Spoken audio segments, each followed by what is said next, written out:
nossa live de hoje tem como tema quem é Francisco D'Anconia, e os nossos convidados de hoje são o Igor Moraes, pós-doutorado em Estatística Aplicada às Finanças, mestre em Ciência da Informação, especializado em Inteligência Artificial, sócio e economista-chefe da Voking Investments, me corrija se eu estiver falando errado aí, Igor, gestão de ativos brasileiros em ações e títulos. O nosso segundo convidado da live de hoje é o Hélio Pepe, advogado, mestre em Direito pela UFES, sócio-gestor do SGMP Advogados e ex-presidente do Instituto Líderes do Amanhã. Por fim, o Roberto Rachevski é presidente do Instituto Liberdade e ele vai mediar aqui o nosso webinar de hoje. E com isso eu passo a palavra então para o Roberto. Pode dar andamento, Roberto. Muito obrigado, Lucas. Eu queria agradecer a presença do Hélio Pepe e do Igor Moraes aqui na webinar nosso. Queria também pedir desculpas pelo atraso, por problemas técnicos, né? Normalmente a gente começa no horário. E o tema de hoje, quem é Francisco D'Anconia, tem razão de ser. A ideia de se estabelecer esse título para esse webinar advém da observação que a gente faz da nossa realidade, dos debates que a gente verifica dentro da sociedade, seja no governo, seja fora do governo. E nós temos acompanhado com muita apreensão o transcorrer dessa pandemia, porque de uma maneira inédita nós podemos assistir e junto com o problema sanitário que nós acompanhamos, há um problema extraordinário no que se refere às relações sociais, principalmente aquelas que envolvem o governo e o seu poder coercitivo.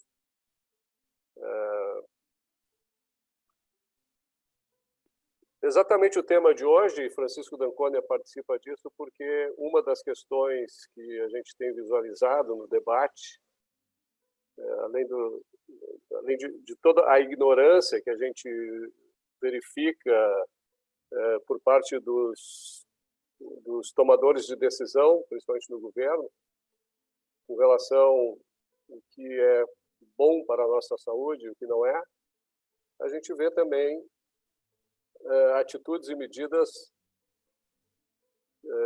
deletérias, nefastas para a vida de toda a sociedade no que se refere à economia. E o que a gente tem visualizado assim no debate é a tomada de decisão em cima de determinadas falácias, né? Em cima de determinadas ideias falsas. Uma das ideias falsas é de que existe dicotomia entre economia e vida. Isso todo mundo já ouviu falar. As pessoas dizendo que não, deixem a economia de lado, agora a gente precisa se preocupar com a vida das pessoas. Quer dizer, essa dicotomia inexiste, é falsa. Outra falácia, no meu modo de entender, diz respeito à análise do que seria a economia, né? E do que seriam as atividades empresariais ou laborais praticadas pelas pessoas, né? Existe uma visão utilitarista de que as pessoas estão a serviço da sociedade, então a sociedade vai dizer para aqueles que produzem e trabalham o que é essencial para ela, como consumidores. Existe uma visão moral que diz que a economia observada por esta ótica, ela é injusta, ela não atende aos interesses efetivos da população, porque para todas as pessoas é necessário produzir aquilo que vai lhes sustentar a vida, né? Então, não há atividade para quem produz que não seja essencial. Quem não produz, simplesmente, quando o governo impede as pessoas de produzirem, simplesmente impede as pessoas de proverem para si o seu próprio sustento ou daquelas pessoas que dependem dela, né? Nós iniciamos aqui em Porto Alegre, há cerca de 2 semanas atrás, a exposição de um outdoor chamado Quem é John Galt, né? Eu vou mostrar aqui para vocês.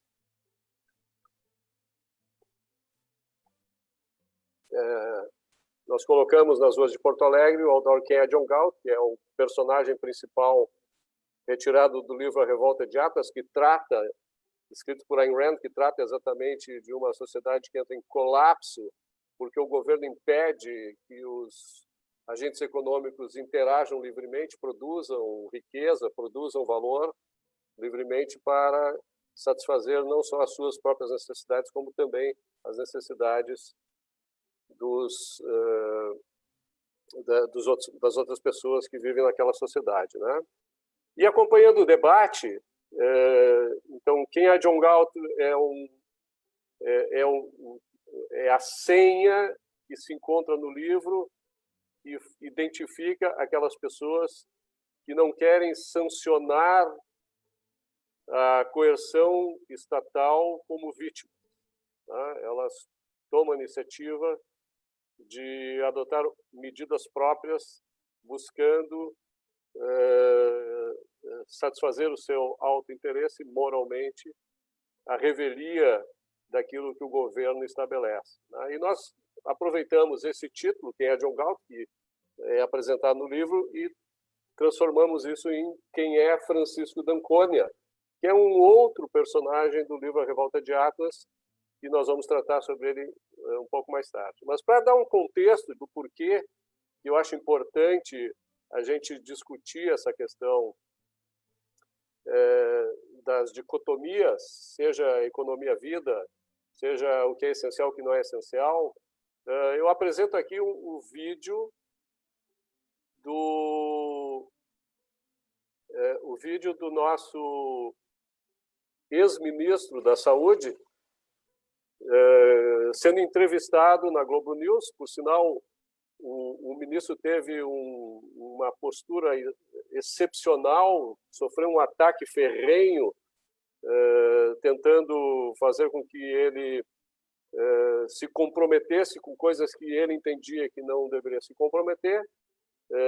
Eu, particularmente, acho que ele teve 100% de razão em tudo aquilo que ele posicionou, mas, num detalhe apenas, eu acho que há um equívoco, que é um equívoco que faz parte da nossa cultura. Então, apesar de eu achar que o ministro tem muito entendimento a respeito de tudo aquilo que ele fala, não apenas na saúde, como também na economia, há um porém na sua fala, e esse porém eu destaco aqui para a gente poder encaminhar a discussão com os nossos convidados. Isso é uma coisa que já se sabe há décadas, você tem hoje o que se chama de determinantes sociais da saúde. O que faz uma sociedade ter saúde? Um deles é cuidado em saúde, mas um outro é a situação econômica do país. Tanto é que se a economia cresce, a saúde vai junto, a educação vai junto. O que acontece? O que eu achei que foi um erro se tratou a economia como se fosse dinheiro e não como vida. Entendeu? Porque quando você diz que a economia e a saúde, parece que está tratando dinheiro versus vida. Não é dicotomia. Não existe isso. Então, quando eu digo que eu estou alinhado, é porque eu trato a economia como gente também. Eu não trato a economia como dinheiro. Não é o bem contra o mal, entendeu? Porque o que acontece? Quando você tem... Muito bem. Agora eu vou dar seguimento aqui ao que eu quero tratar a respeito disso, trazendo para a nossa participação exatamente o Francisco d'Anconia, que diria o seguinte: então o senhor acha que o dinheiro é a origem de todo mal? O senhor já se perguntou qual é a origem do dinheiro? Ele é um instrumento de troca que só pode existir quando há bens produzidos e homens capazes de produzi-los. O dinheiro é a forma material do princípio de que os homens que querem negociar uns com os outros precisam trocar um valor por outro. O dinheiro não é instrumento dos pedintes, que recorrem às lágrimas para pedir produtos, nem dos saqueadores que os levam à força. O dinheiro só se torna possível por intermédio dos homens que produzem. É isso que o senhor considera um mal? Quem aceita dinheiro como pagamento por seu esforço só o faz por saber que será trocado pelo produto do esforço de outro. Então, essa dicotomia que o nosso ex-ministro estabeleceu, e aqui eu volto aqui para o vídeo, essa dicotomia que o nosso ministro estabeleceu, quer dizer, ele salvou da falsa dicotomia vida e economia, mas ele criou uma outra dicotomia entre economia e dinheiro. E aí eu pergunto para o Hélio Pepe, o que tu acha disso, Hélio Pepe? Boa noite, Rachevski. Boa noite, Igor. Obrigado pelo convite. Agradecer ao Instituto Liberdade para falar. É uma dicotomia que não existe, né? E ele na verdade, ele vai além. Ele faz um contexto que pode até ser interpretado diferente, mas ele faz um contexto que não é o bem contra o mal, como se dinheiro contra a vida, de fato, fosse o bem contra o mal, exatamente porque ele não entende o princípio pelo qual é conformado o dinheiro, né, Roberto? Exatamente. Quer dizer, não apenas ele fez a dicotomia, como ele ainda vinculou o dinheiro ao mal e a economia ao bem, o que é uma coisa que eu, pelo menos, não consigo concordar. O Francisco d'Ancona certamente também não concordaria, como a gente viu no discurso que eu reproduzi dele, né? Que é um excerto lá do livro da Ayn Rand, A Revolta de Atlas. De forma nenhuma. E quem é Francisco d'Ancona, Hélio? Explica para a gente um pouco. Vamos lá. Francisco d'Ancona é um personagem também, né, do livro A Revolta de Atlas. Ayn Rand apresenta para a gente Francisco d'Ancona em duas faces, né? A primeira, jovem, na qual ele realmente se mostra como ele realmente é. E a segunda, adulto, quando ele se mostra subvertido, ou vamos dizer assim, na fase de dar de ombros, né? Ou shrug, como é no título em inglês.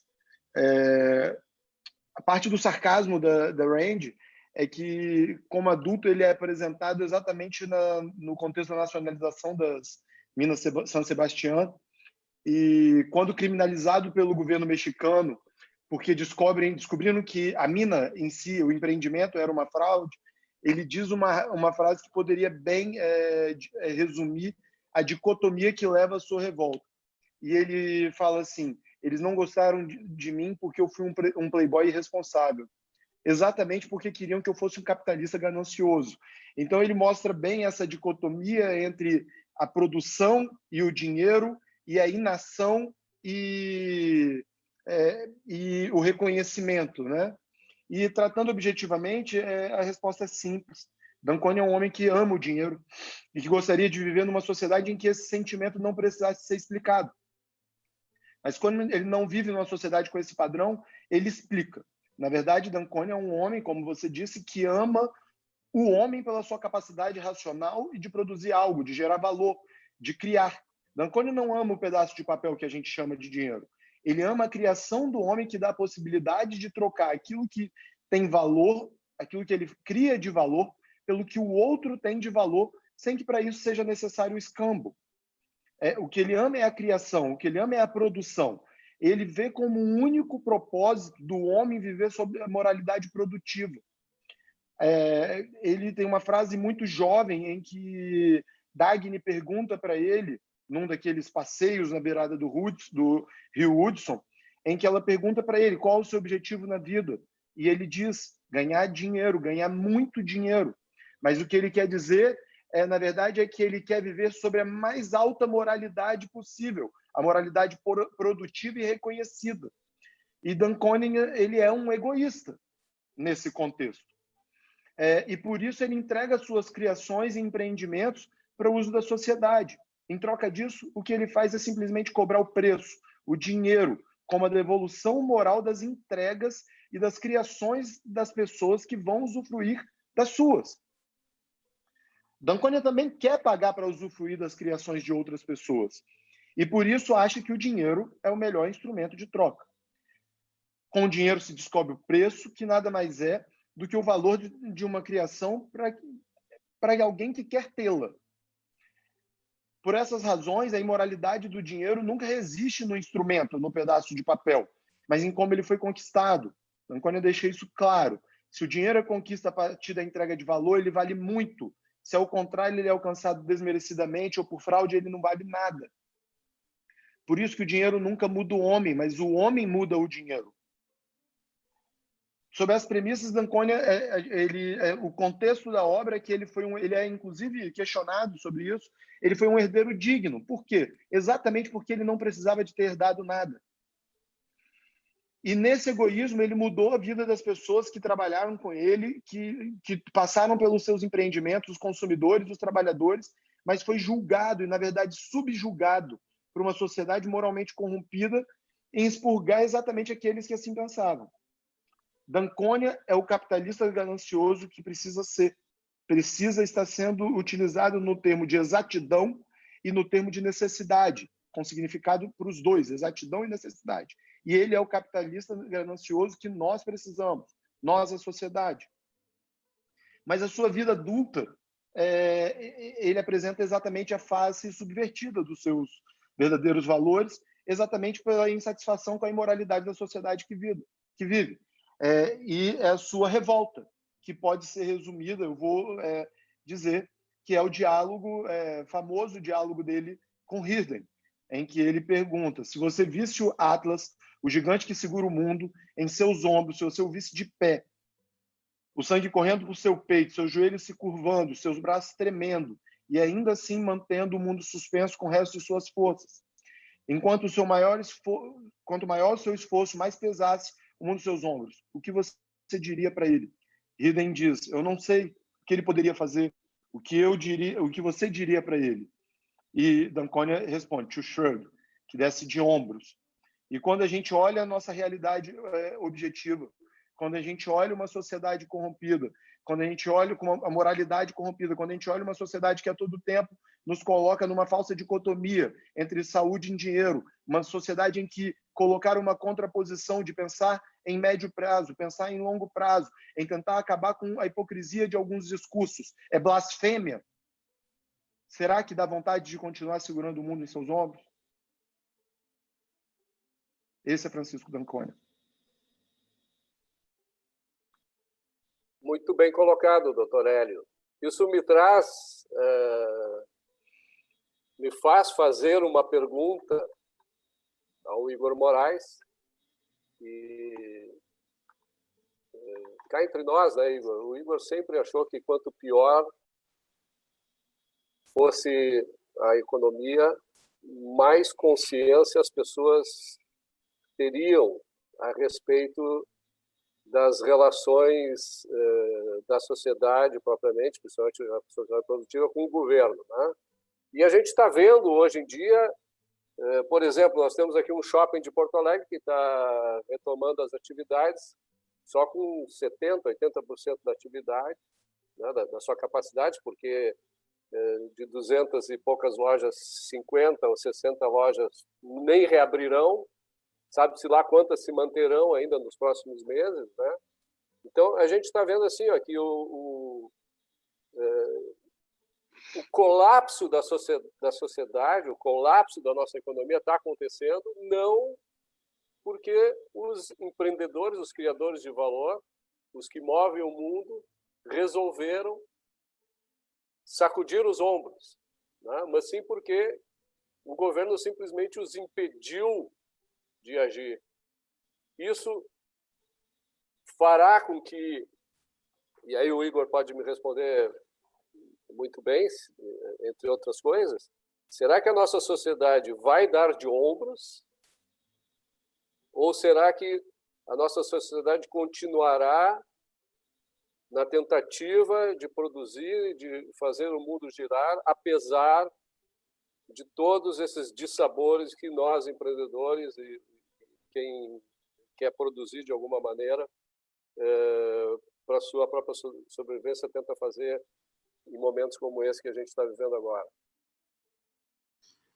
Bom, Roberto, obrigado pelo convite, obrigado, Lucas, Hélio, e aí o pessoal que está participando da live. Deixa eu fazer uma correção que o Hélio falou.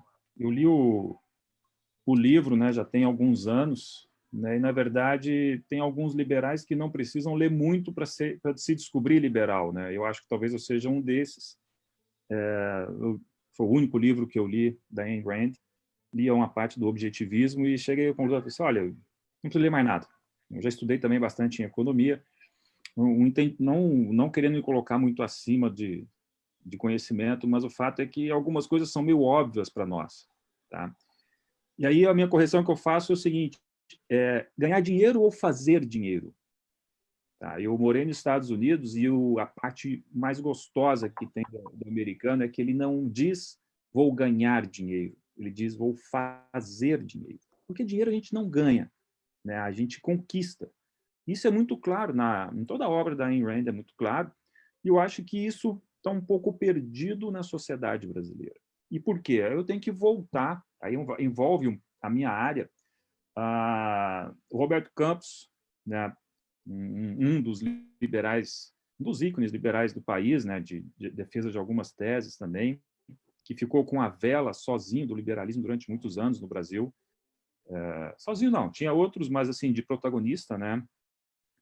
Ele enfrentou realmente uma realidade no Brasil que foi complicado, porque muitos economistas foram formados, esses economistas formaram advogados, esses economistas formaram jornalistas, que, por sua vez, reproduziu essa classe de pensador, que se diz pensador hoje, que entende que ter lucro é feio, que entende que a gente não faz dinheiro, que a gente ganha, que entende que o governo tem que influenciar e controlar a sociedade. E são essas pessoas que geram essa dicotomia entre economia e vida e entre economia e dinheiro.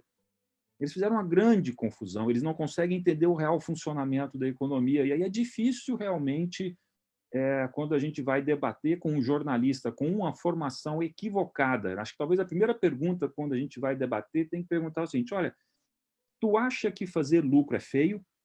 Se a pessoa responder que acha, eu vou dizer o seguinte, tu pensa bem em debater com essa pessoa, porque vai ser muito difícil tu trazer luz para ela, porque a formação dela já veio equivocada. Então, o Brasil, diferente de alguns outros países, já tem uma formação de conceito do funcionamento da sociedade diferente. Aqui a formação é o seguinte, se eu não conseguir alguma coisa, a sociedade tem que me ajudar.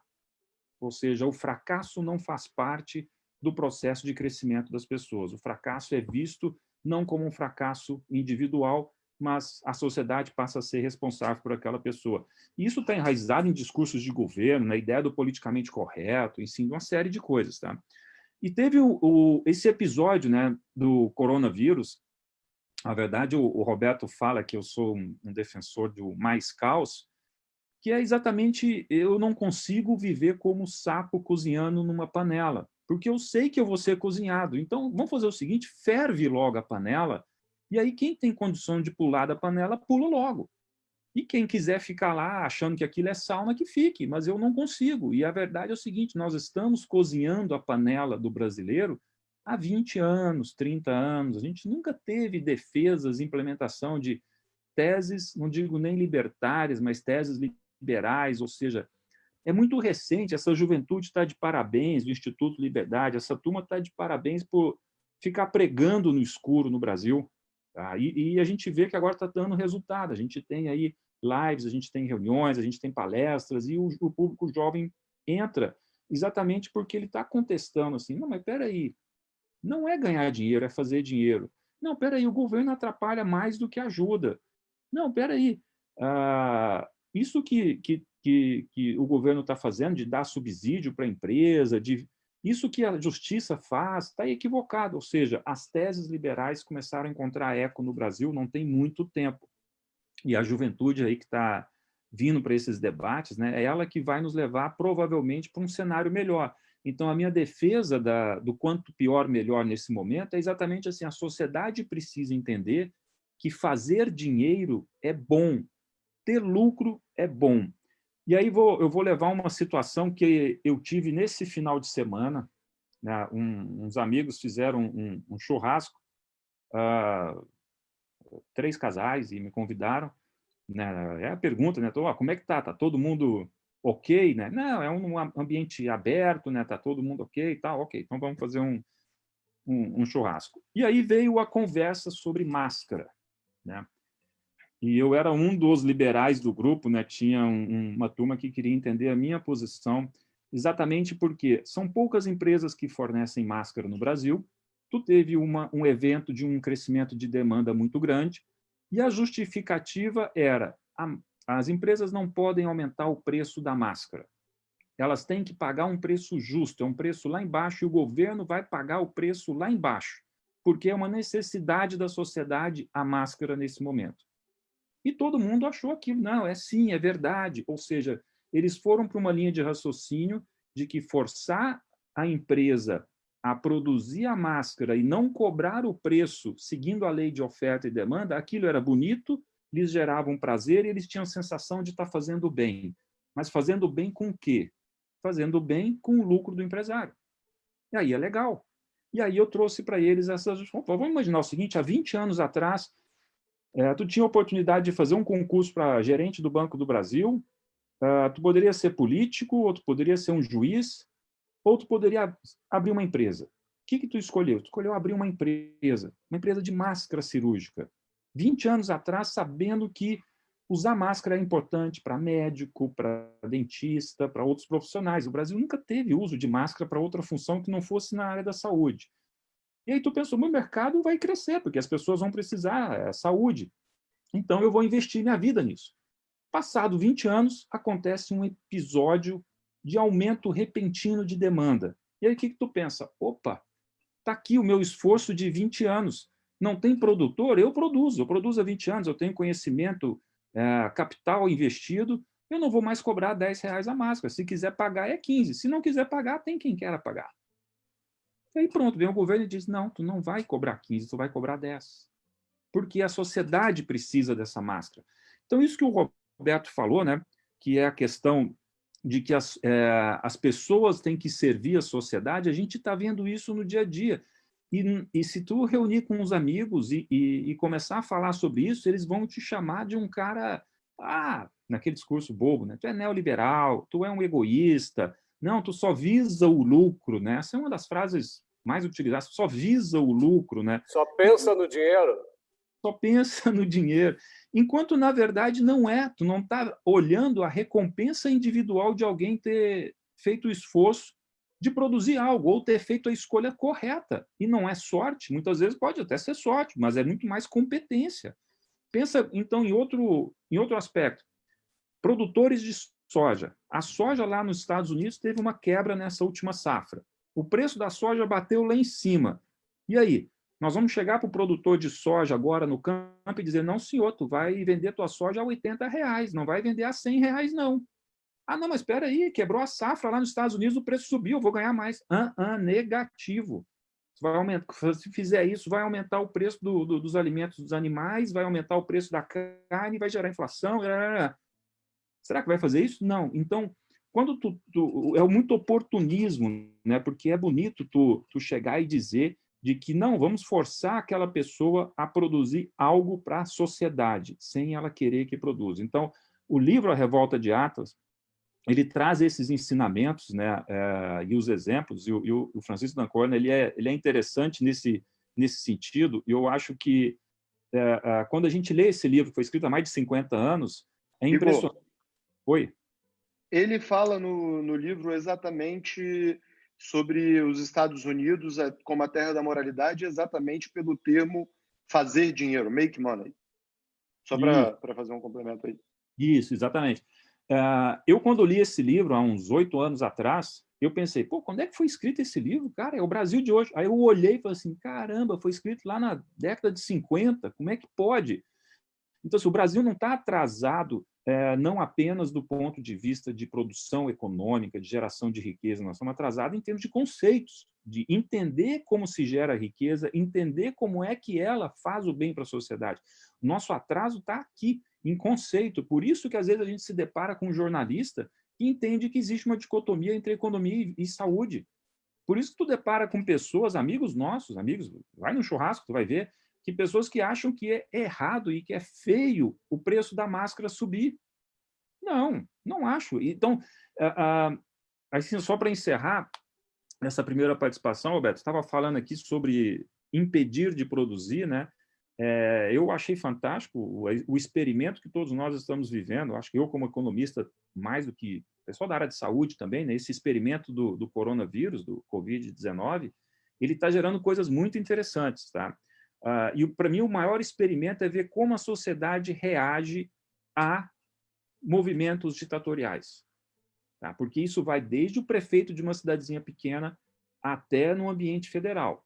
A tentativa de limitar as pessoas de circular, os empresários de produzir, as pessoas de consumir e mais, limitar as pessoas de determinar o preço que elas querem do produto que elas fizeram.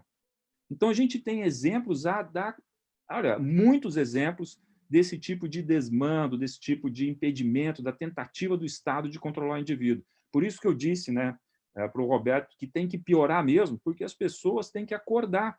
Tá? Esse foi o melhor experimento que a gente poderia ter em décadas e talvez nem se repita, para que as pessoas possam acordar para ver, opa, eu estou perdendo a minha liberdade. Porque é muito fácil, né? Eu, uma vez num grupo, eu acabei tendo que me isolar do grupo, porque o pessoal defendendo lá o isolamento, né, por conta do contágio, e eu disse, olha, para vocês é muito fácil, né? Vocês estão recebendo o salário do estado de vocês, a empresinha está pagando o salário de vocês, vocês estão em casa, porém, agora eu quero saber o seguinte, o cara que está produzindo a energia que vocês estão consumindo para tomar um banhozinho quente, e se ele parar, o que vai fazer? Vocês vão ficar em casa? E se o cara da net resolver não trabalhar? Vocês não vão ter o que assistir. Se o cara da transmissão de TV não quiser trabalhar também, não tem energia, vocês não vão assistir nada. E se o delivery fechar? Como é que vocês vão comer? Quem é que vai levar comida na casa de vocês? E se o supermercado fechar? E aí? Então, por isso que eu estava defendendo a questão do caos. Nós não vamos fazer um lockdown, se nós vamos parar, vamos fazer sério, né?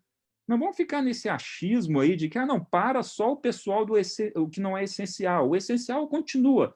Não, mas o cara pode se contaminar lá na empresa de energia elétrica. Não, mas eu preciso tomar meu banho quente, né? Espera aí, assim não. Então, desse jeito, é fácil defender o lockdown. Pô, eu apanhei. É uma hipocrisia, né? Absurda. Igor, eu posso fazer duas contribuições? Claro.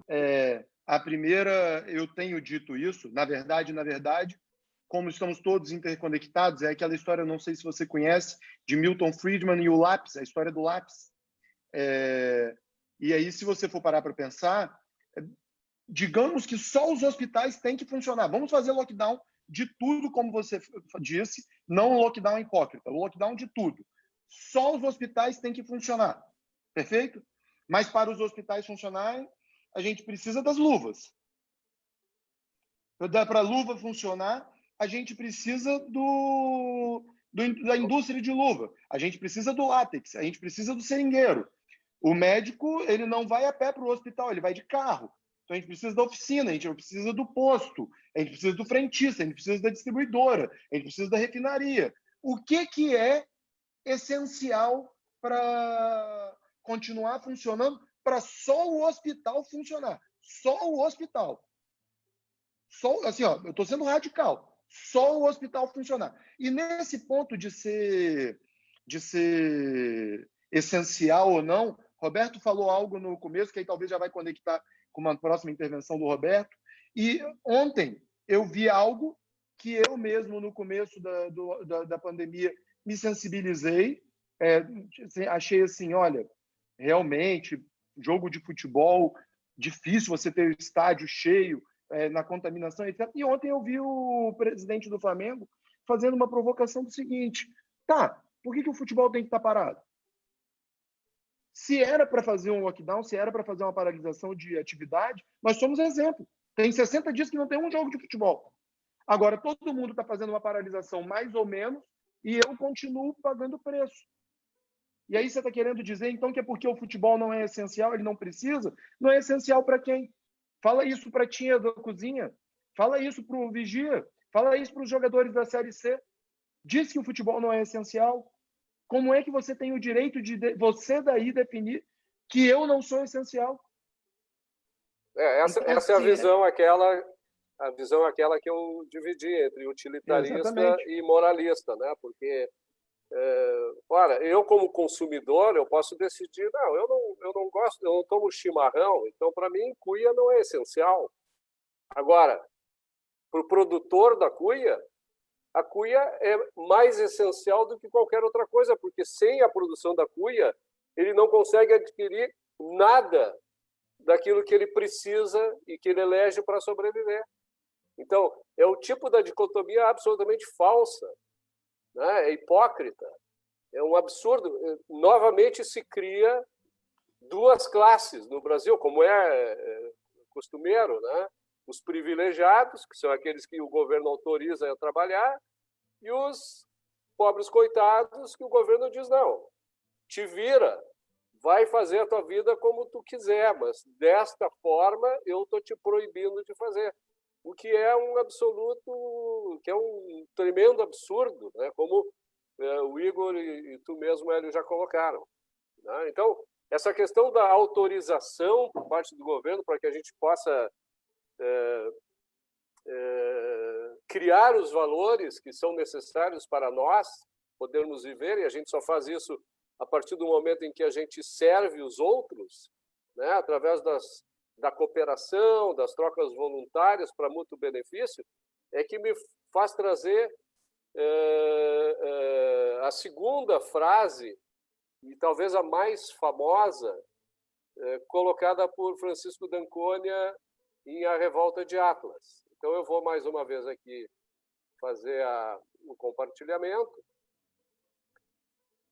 Quando você perceber que para produzir precisa obter a autorização de quem não produz nada, quando comprovar que o dinheiro flui para quem não negocia com bens, mas com favores, quando perceber que muitos ficam ricos pelo suborno e por influência, mais do que pelo trabalho, e que as leis não nos protegem deles, mas, pelo contrário, são eles que estão protegidos de você, quando perceber que a corrupção é recompensada e a honestidade se converte em autossacrifício, então poderá afirmar, sem temor de errar, que sua sociedade está condenada. Alguém discorda de Francisco d'Ancônia? Igor, o que tu acha? Vou tirar do mudo. Não discordo nada, e é verdade, eu adoro essa frase dele, tá? Essa de que quando você vai perceber que para produzir precisa obter autorização de quem não produz nada. Quando eu falei do sapo cozinhando, talvez nem todos os que estão nos acompanhando vivem no Rio Grande do Sul, Porto Alegre, mas provavelmente já experimentaram nas suas cidades alguma experiência desse tipo que eu vou relatar. E começou muito sutilmente, alguns anos atrás, assim, olha só, vamos proibir de colocar o saleiro na mesa. Por quê? Não, porque o sal faz mal. Quem é que disse que o sal faz mal? Os médicos disseram, fizeram. Não, tá bom, faz mal. Mas eu posso ter o direito de escolher comer sal ou não? Não. Eu disse para ti que não pode comer sal. Tu vai no restaurante e não pode ter saleiro. É proibido. Aqui já começou esse processo, Roberto. E ele veio lentamente. E aí depois começou a vir, é proibido vender canudinho de plástico. É bonito, claro que é bonito, porque a gente vai proibir um negócio que polui, que é o plástico, não sei o quê, da natureza. Eu, por exemplo, mas por iniciativa própria, não uso canudinho de plástico. Aliás, nem uso canudinho. Mas por quê? Cara, eu não quero o canudinho de plástico, realmente, polui. Mas eu não quero que o governo me proíba de fazer essa escolha. Tá? Então, cozinhar o sapo é exatamente isso. A gente testa com saleiro, a gente testa com canudinho, a gente começa a testar, olha, tu não pode circular. Aí tem uma cidade no interior do Paraná, não sei se era Ponta Grossa, não sei se era Maringá, que o prefeito disse o seguinte, olha, na segunda vai abrir loja de confecção, na terça vai abrir supermercado, na quarta vai abrir loja de aviamento. O que isso tem a ver com o horário, com o dia que a loja vai abrir da contaminação? Aí o governo, acho que foi do Rio de Janeiro, disse, olha, comércio só pode funcionar até as 19 horas. Bom, eu não sabia que o vírus se contaminava a partir das 19 horas. Só se contamina? Então, assim, a população ela teve esse experimento, né, do controle do governo, de dizer o que pode e o que não pode produzir. Por isso que eu estou achando fantástico todo esse lockdown e coronavírus, né? E eu queria que fosse mais intensificado. Então, por mim, pode durar mais 3 meses, entendeu? Até as pessoas perceberam o seguinte: caramba, o que a gente fez? Muita gente está se dando conta da bobeira que fizeram em seguir a China, porque a primeira experiência veio na China. Disseram lá em janeiro, fevereiro, a China parou toda a região de Wuhan, onde surgiu o coronavírus. Parou tudo. Mas não se esqueça que a China é um partido único, um partido comunista, tá? É um sistema comunista que adora o dinheirinho da exploração do trabalhador, das pessoas, né? Defende o inverso, mas adoram, tá? E não se tem liberdade de consumo, não se tem liberdade de deslocamento. Lá, se o governo disser para ti que não é para fazer, não é para fazer. E o mundo copiou essa ideia numa velocidade gigante. Muitas pessoas compraram essa ideia. Não, mas olha só, a Itália fez, Espanha fez, Estados Unidos fez, nós temos que fazer também. E saíram, sabe aquele evento manada que a gente vê no mercado financeiro? Ah, o vizinho vendeu, o outro vendeu, vou vender também. E todo mundo saiu comprando essa tese. Então, por que eu acho que foi bom? As pessoas estão se dando conta aos poucos. Não, cara, esse negócio não é bem assim, não devia ter parado. Realmente não devia ter parado. E aí elas vão se dar conta de uma coisa. Putz, eu escutei o governo, hein? Não vou mais escutar o governo me ferrou. Então, esse evento foi fantástico. A gente saber explorar um pouco do ponto de vista de trazer esse experimento social para mostrar para a sociedade o quanto isso prejudicou a liberdade dela, a gente ganha muito em mostrar para as pessoas de que o sistema brasileiro atual e a educação que as pessoas tiverem, a forma que elas têm de ver a dicotomia de economia e saúde está totalmente equivocada, porque ela não existe.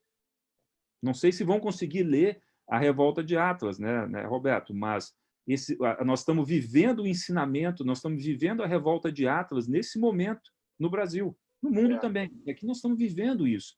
Muitas coisas que tu copia ali e coloca sobre as frases que estão no livro, tentaram nos impedir de produzir, tentaram nos impedir de consumir e de circular. A Revolta de Atlas nos traz, na forma de arte, né, literatura, uma abstração que eu imagino nem Ayn Rand poderia imaginar que fosse se concretizar com tamanha precisão, né? Porque a gente sabe que Ayn Rand escreveu a Revolta de Atlas para alertar os americanos de que as medidas que os americanos estavam adotando iriam transformá-los na União Soviética, né? País do qual ela havia fugido. E... É a versão americana do caminho da servidão, vamos dizer assim, né? Exatamente, né? Só que numa forma assim que não há como não entender e não concordar, né, na minha opinião. Então, se as pessoas não conseguem ler 1.200 páginas para entender tudo aquilo que a Ayn Rand em minúcias, com minúcias, coloca quando uma sociedade escolhe o coletivismo estatista para guiar o seu caminho, basta viver no mundo, com exceção de alguns países, para se ter a experiência prática, para se perceber fisicamente o que está acontecendo. Não precisa ter abstrações a respeito disso, né? Basta tu estar inserido nesse contexto, né? E o que eu acho interessante, Igor, que tu mencionaste, é que não é apenas as pessoas defendendo isso, mas elas ainda agourando que aqueles países que agiram no sentido contrário da ignorância e da coerção absoluta, as pessoas estão querendo ainda demonstrar que esses países estão errados, que a liberdade é o mal, né? Que vai morrer muita gente porque a economia continua em funcionamento. Então, realmente é o que tu diz, né? Tem que sofrer na carne para aprender e saber o que pode nos causar a ignorância aliada com a coerção estatal. O problema do conhecimento quando a gente adquire o conhecimento com a experiência do valor presente, ou seja, hoje nós estamos vivendo a maior destruição de riqueza da história da humanidade. Nem a Segunda Guerra ou a Primeira Guerra destruiu tanta riqueza como a gente está destruindo agora, tá? sonhos, né, que são restaurantes e estabelecimentos que fecham, as pessoas fecham e é o seguinte, acabou, não vai mais abrir.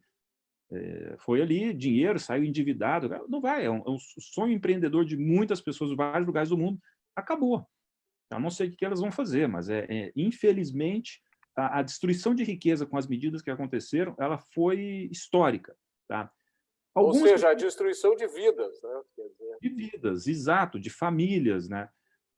As crianças pós-Covid vão ter um mundo diferente, com certeza. Elas vão ter aquilo que elas almejavam antes, elas vão ter um mundo diferente. Deixa eu explicar uma coisa. Ou a gente entende a experiência presente, ou vai ser muito mais difícil convencer alguém daquilo que foi feito está errado. Desse processo que foi feito de entrar para impedir, eu sei o que é melhor para ti, então fique em casa, eu sei o que é melhor para ti, não produza, eu sei o que é melhor para ti, não consuma. E o não consuma vai até desde eu não consumia, como eu falei antes, do sal, ao remédio lá, a cloroquina e tudo mais. Eu estava num debate com um médico e ele disse, olha, escuta, esse negócio faz mal? Não, isso é consumido há várias décadas, mas tu não pode tomar ele, porque tem um efeito colateral XYZ. Tá, mas aspirina e não sei o que também não tem efeito colateral? Tem. Escuta uma coisa, se eu quisesse tomar, tá? Por que eu não posso tomar? A vida é minha. Não, tu tem que ter uma prescrição médica, não sei o quê. Mas a vida é minha. Por que eu não posso escolher o que tomar e o que não tomar? Então a gente não consegue nem levar esse debate à frente. Tá? As pessoas elas ficaram presas num conceito do tipo, eu sei o que é melhor para ti. E se eu sei o que é melhor para ti, acabou. Tu não vai fazer nada porque eu resolvo para ti. Ou a gente aprende agora, né, com o coronavírus, o que está acontecendo, ou vai ser muito difícil para a sociedade brasileira virar a mesa. Eu tenho medo, por isso que eu falei para ti. O Hélio, a gente já conversou sobre isso, a experiência que nós estamos tendo, na realidade, nada mais é do que o socialismo. Né? Quer dizer, é o coletivismo sendo colocado em prática de forma brutal, né? Porque o cara que não quer que tu use sal na tua comida é o cara que vai te atender lá no SUS, né? Que não quer que tu use o SUS, então ele te impede de comer o sal hoje, porque afinal de contas é tudo socializado. A responsabilidade pela tua vida, pelo teu bem-estar é do Estado. Então o Estado tem que dizer para ti como tu deve viver melhor, né? Para ele não ter o encargo depois de te cuidar, de te tratar, né? Essa é a grande questão, né, Roberto? Igor estava falando sobre a abertura dos shoppings. Aqui no Espírito Santo, além da lei que saiu agora hoje, que obriga o desconto das escolas de, né, até 30% sobre as mensalidades, eu não sei se vocês já estão sabendo, é que saiu uma lei que obriga as escolas a dar desconto sobre as mensalidades por causa da pandemia. Ainda não repercutiu com a gravidade que isso deveria repercutir. O Estado pela caneta dizendo o valor daquilo que outra pessoa faz. Mas a gente está brincando o seguinte, que daqui a pouco o dirigismo governamental vai dizer o seguinte, que é para abrir as escolas. E aí num dia vão os professores e no outro vão os alunos, Igor. Aí está tudo certo, não tem contaminação. Mas a grande questão é que a gente é vítima do contexto de sociedade, né? E isso é um ciclo vicioso. Então, assim, tem falta de maturidade da sociedade para entender que ela deve ser responsável. O que eu estou querendo dizer eu trabalho... As pessoas, quando me colocam nessa dicotomia, elas não gostam da minha resposta, porque a minha resposta eu trabalho com uma expectativa sobre o ser humano, sobre a capacidade racional dele, de que se o Estado não tivesse criado essa cultura em que as pessoas esperam a decisão do Estado para agir, elas já teriam agido por conta própria, feito o isolamento como medida de política pública, mas não imposto pelo público, mas sim como medida coletiva, decidido por cada um individualmente, que que certamente seria melhor do que qualquer medida imposta pelo governo. Eu não sei se eu me fiz claro. Eu estou dizendo que se a gente não vivesse numa sociedade em que tivesse uma falta de maturidade, em que as pessoas esperam que o governo determine isolamento, lockdown, quarentena e etc., e as pessoas entendessem a sua própria responsabilidade pelo tratamento da questão sanitária e pelo tratamento da questão econômica, seletivamente elas teriam acolhido isolamento ou não, e a gente teria uma solução melhor do que qualquer medida imposta pelo governo. e talvez estivéssemos num absoluto isolamento, mas teria sido natural. Na realidade, a gente pode resumir isso que se houvesse racionalidade, né, entre os indivíduos da sociedade, as decisões individuais atenderiam às necessidades de cada um, tendo em vista, através de um processo de objetividade, né, tendo em vista o que a realidade apresenta e indica que a gente deveria agir melhor para proteger a própria vida. Mas, pessoal, nós estamos chegando já no encerramento do nosso episódio de hoje. Isso é um episódio, né? Não é nem um debate, né? Porque falar da pandemia e disso tudo que está acontecendo é um episódio, né? Parece coisa saída de seriado de televisão, né? Então, eu pedi ao Lucas que encaminhasse, Lucas, por favor, 2 perguntas da audiência, se tiver, para que a gente possa, então, concluir o nosso trabalho. Mas, antes disso, eu quero dizer a todos vocês que a campanha que homenageia os defensores da liberdade, os que criam valores, que movem o mundo a despeito das ações ditatoriais que a gente enfrenta do governo, continua. Quem é John Galto sai de cena na semana agora, no transcurso da semana, e nós vamos entrar, então, com um novo outdoor, e eu convido vocês a tirarem fotos do outdoor nas ruas, e como fizeram com quem é John Galto, que, por sinal, iniciou a sua apresentação, a ideia de colocar o outdoor nas ruas começou lá em Vitória, terra do Hélio Pepe, né? Hoje tem várias cidades iniciando esse trabalho, nós seguimos o que Vitória fez, Blumenau já está fazendo, Joinville já vai fazer, eu sei que Santos está desenvolvendo também, em São Paulo. São Paulo é proibido, né? A capital é proibido outdoor, né? Deus nunca sabe. Então, o próximo outdoor... Se livraram dessa, né, Roberto? O próximo outdoor que nós vamos colocar nas ruas de Porto Alegre, nos 12 melhores locais onde se consegue expor outdoor, é esse, né? Quando você perceber que para produzir precisa obter autorização de quem não produz nada, será tarde demais. Frase da Ayn Rand, com o patrocínio e apoio do Instituto Liberdade. Baita escolha. Muito bom. Muito bom. Parabéns, Roberto. Obrigado.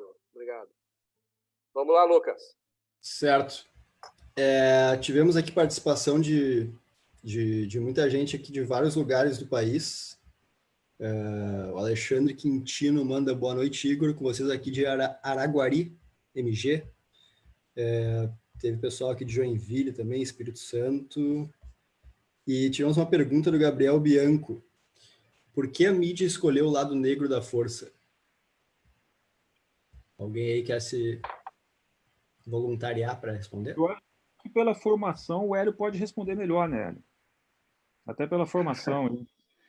Bem, eu não acho que é uma questão de formação, e assim, eu não sinto que a mídia escolheu o lado negro da força. Eu não acho que é isso, não. Eu acho que a gente precisa de... Bem, eu tenho uma visão sobre o momento atual de mídia que Dilma ajudou muito a acordar, digamos assim, a mídia de direita. O pessoal da mídia não gosta muito disso, né?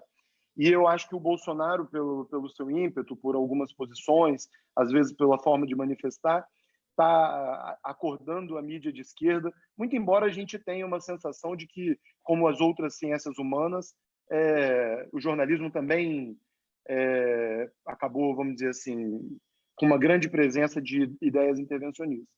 E eu estou achando que o fato disso acontecer vai ser muito bom para a gente, porque eu acho que isso vai criar uma provocação, vai criar uma ebulição, e acho que a gente vai parar de ter aquela ideia de mídia imparcial, estou só dando os fatos, e uma mídia em que cada veículo vai ter a liberdade e vai ter a tranquilidade de dizer que está dando a sua versão dos fatos. Então, essa é a primeira ponderação que eu iria dizer. Hoje, o grande incômodo que eu acho que tem é a gente não entender ou não concordar que é imparcial, como alguns veículos de mídia dizem que são. A outra questão, assim, a partir dessa evolução que eu estou dizendo, é que talvez a gente vá viver um cenário em que esses debates sejam mais comuns. Assim, a social-democracia é tão forte no Brasil que você não colocar a social-democracia é um problema. E o outro lado é o business. A gente tem algumas leituras para indicar, abundância, rápido, devagar. Daniel Kahneman trabalha muito forte que o que vende é o medo, que o que vende é o lado negativo, que o que vende é isso, e é isso que está sendo destacado. Então, assim, eu não acho que tem necessariamente um lado negro só político. Eu acho que tem um problema ainda de imparcialidade, que eu não entendo por que insistem em imparcialidade. Eu acho que tem um outro lado que é business. Vender o medo é mais lucrativo do que vender o lado otimista disso. Mas eu não sou especialista para falar. É uma leitura minha sobre as coisas. Fala aí, Igor. Pois é, eu não atuo na área de comunicação, né? Até meu pós-doutorado foi em inteligência artificial, então eu migrei bastante para a área de tecnologia por entender que as mudanças que estão acontecendo elas vão afetar tanto empresa quanto formações de pessoas, profissões e a relação da sociedade. Eu acho que nesse caso, nesse meio da transformação, existem setores em que o impacto tem sido mais intenso e ocorreu mais recente, e um deles é a mídia. O 5G que está para entrar, ele vai ser aquela porrada final na maneira de mídia que a gente conhece, tá?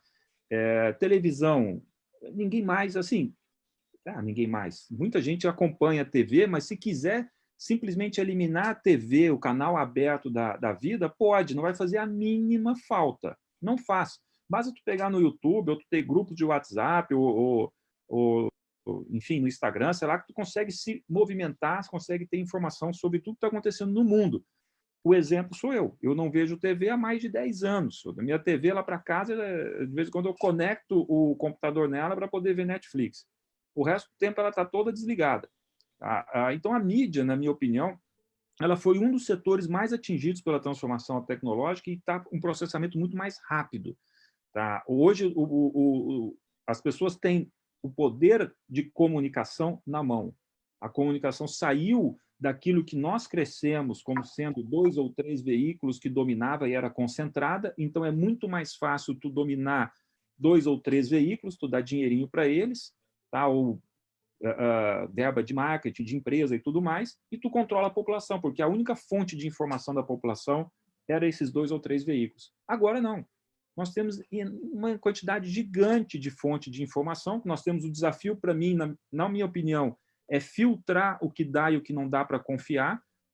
Nós estamos hoje com esse desafio, porque tu tem que selecionar, tu olha para uma pessoa, como, por exemplo, o Alexandre Garcia, confio nele ou não confio nele? Então, jogou para o indivíduo a capacidade de escolha. Isso foi fantástico.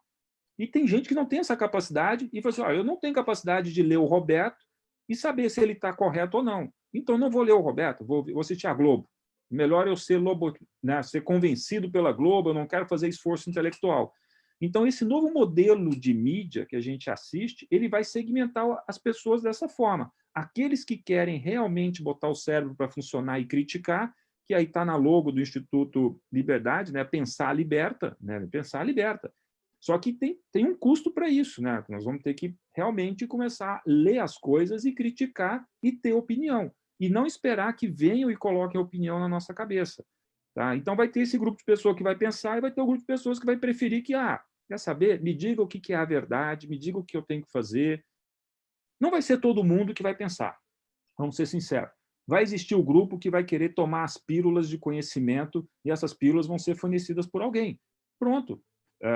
E aí eu acho que a mídia, nesse meio do caminho, ela se perdeu.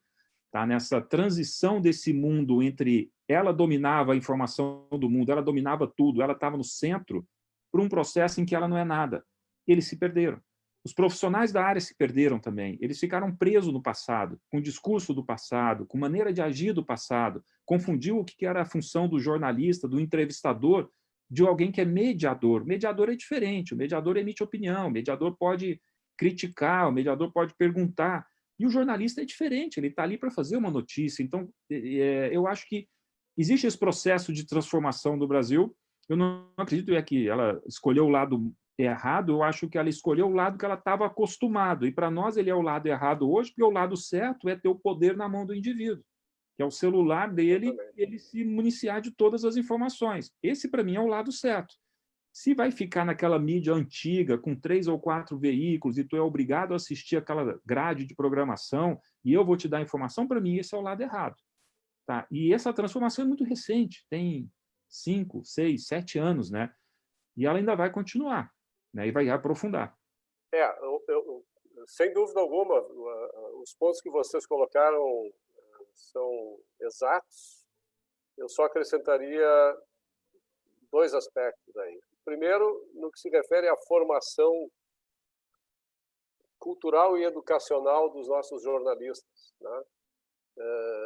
Eu acho que tudo aquilo que vem sendo dito a respeito da influência do pós-modernismo, do gramscismo, do paulo-freirismo, etc. e tal, do politicamente correto e tal, isso formatou a mentalidade dos nossos jornalistas, em sua grande maioria, de tal maneira que existe uma tendência natural a aderir ao coletivismo estatista. Tá?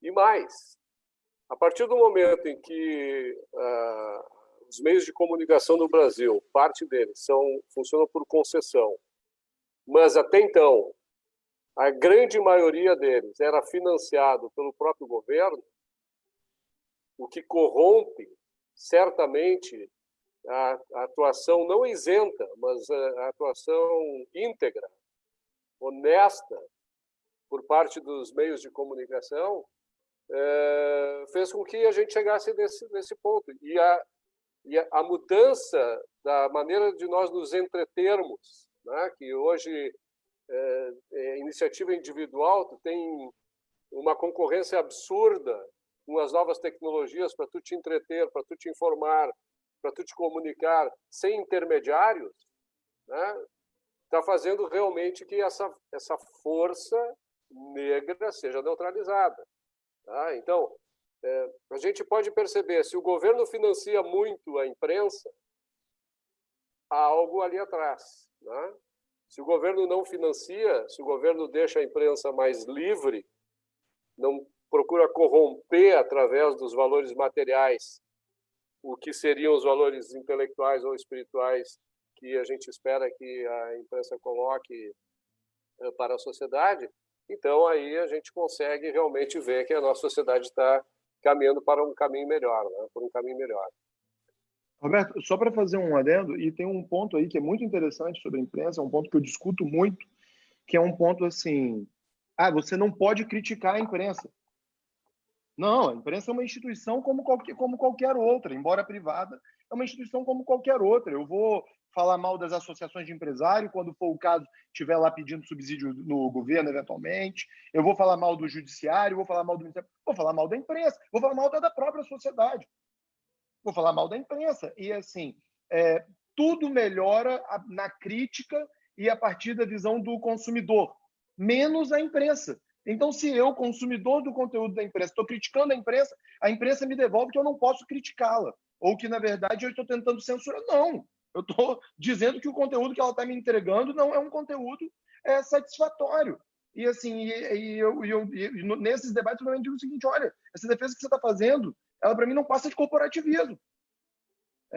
Assim, se reanalise, para usar um termo aí, se ressignifique. Vamos lá, vamos evoluir.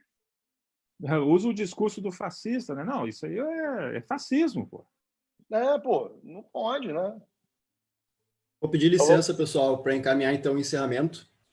Vamos fazer mais uma pergunta só e a gente encerra, Lucas, por favor. Mais uma pergunta, tem aí? Tivemos alguns comentários aqui. O Rodrigo Silva comenta: os próprios comércios e fábricas tomariam ações bem mais eficazes que o governo. Acho um comentário interessante. Sem dúvida. O silêncio aqui significa concordância. Fora isso, se alguém quiser fazer algum comentário de encerramento aí, vamos abrir para esse comentário final de cada um. Ok, vamos lá. Deixa eu falar então primeiro, já que eu sou mais velho que o Hélio, deixa eu falar antes do Hélio. Eu acho que nós temos que fazer uma outra live que é para discutir o futuro da economia. A gente falou bastante em termos teóricos, conceitos, tá, e experiência presente que estamos vivendo. Só que é o seguinte, eu comentei que essa é a oportunidade para a gente poder trazer as pessoas para a ideia da liberdade, né? Não vou nem falar de liberalismo, eu vou falar de liberdade, porque em economia, os efeitos e as causas, eles se diferenciam no tempo. Tá? Qual é a causa da pobreza que nós vamos perceber daqui a 10 anos no Brasil, 2020? Será que as pessoas vão conseguir assimilar ao aumento da violência, ao aumento da pobreza no Brasil em 2023, 24, 25, 26, com aquilo que nós fizemos em 2020? Essa é uma pergunta interessante, porque eu acredito que muita gente não vai conseguir fazer essa ligação. Porque o que nós estamos fazendo com a economia no Brasil, não vou falar de outros países, vou falar Brasil, né, especificamente, isso vai reverberar nos próximos 10, 15, 20 anos. É sério. Né? Olha os indicadores de dívida, quanto o governo entrou endividado e o que isso representa para a sociedade. Se o governo tem uma dívida presente, quem paga essa dívida é a sociedade futura, e a sociedade futura paga essa dívida produzindo uma riqueza menor, a um custo maior, com maior tributos, e assim, e por aí vai. Então, para mim, essa diferença temporal entre causa e efeito na economia prejudica o entendimento de algumas teses. Tá? E a pobreza daqui a 10 anos, 5 a 10 anos, a causa dela foi 2020. E ela tem não só data, como ela tem características, motivo e tem nome de pessoas. As pessoas que tinham o poder da caneta vão gerar a pobreza daqui a 10 anos. E a gente precisa bater nessa tecla porque a população no geral não vai conseguir fazer a ligação temporal entre essas duas coisas. Essa era a minha fala final.